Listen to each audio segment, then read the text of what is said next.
Hello বন্ধুরা, কেমন আছেন সবাই? আজ এমন একটি দেশ নিয়ে আলোচনা করতে যাচ্ছি, আপনি চমকে যাবেন এই দেশের সকল তথ্য জানলে।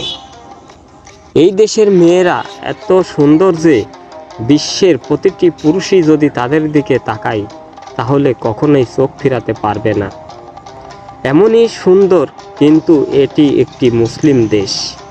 মুসলিম দেশ হলেও রাতের অন্ধকারে বিকিনি নাচ আর অশালীন পোশাকে অবাধে ঘুরে বেড়ায় এই দেশের নারীরা। দেশটি একসময় গরিব থাকলেও এখন হয়ে উঠেছে ধনীদের তালিকায় এমন একটি দেশ। মধ্যপ্রাচ্যের মুসলিম দেশ এটি। দেশটির নাম ওমান। ছোট্ট একটি দেশ হলেও এটি অনেক উন্নত।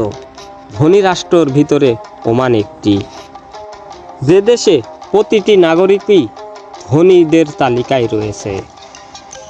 দেশের জনসংখ্যার চেয়ে প্রতি বছর পর্যটক আসে এই দেশে ভ্রমণ করতে। দেশটির সমস্ত নিয়মকানুন চলে ইসলামিক নিয়ম অনুসারে।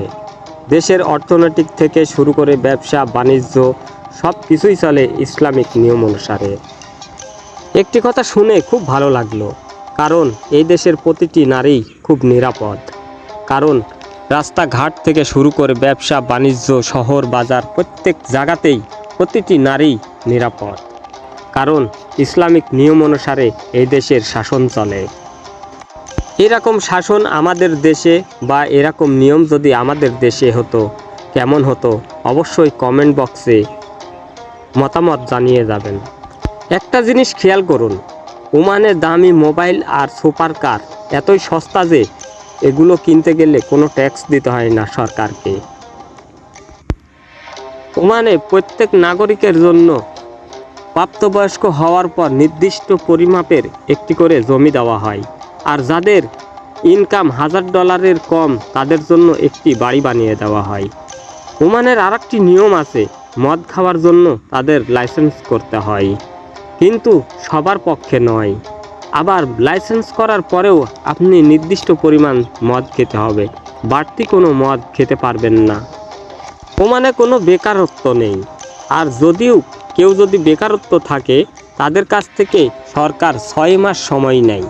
এই 6 মাসের মধ্যে 3টা চাকরি খুঁজে দেয়। এই 3টার মধ্যে আপনি বেছে নেবেন কোন চাকরিটা আপনি করবেন।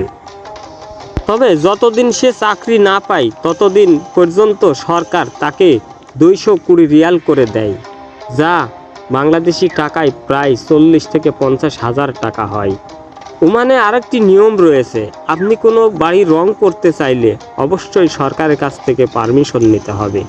তবে এটি যদি সাদা রং হয়ে থাকে তাহলে আপনি নিজেই করতে পারবেন, কিন্তু সাদা রং ছাড়া যদি আপনি অন্য যে কোনো রং করেন তাহলে সরকারের কাছ থেকে অবশ্যই পারমিশন নিতে হবে।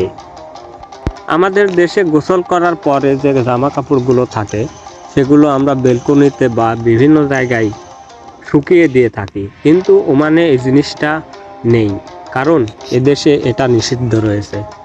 সরকার পক্ষ থেকে এটা জরিমানা করা হয় কোনো বাড়ির ছাদে বা বেলকনিতে যদি জামা কাপড় শুকাতে দেওয়া হয়।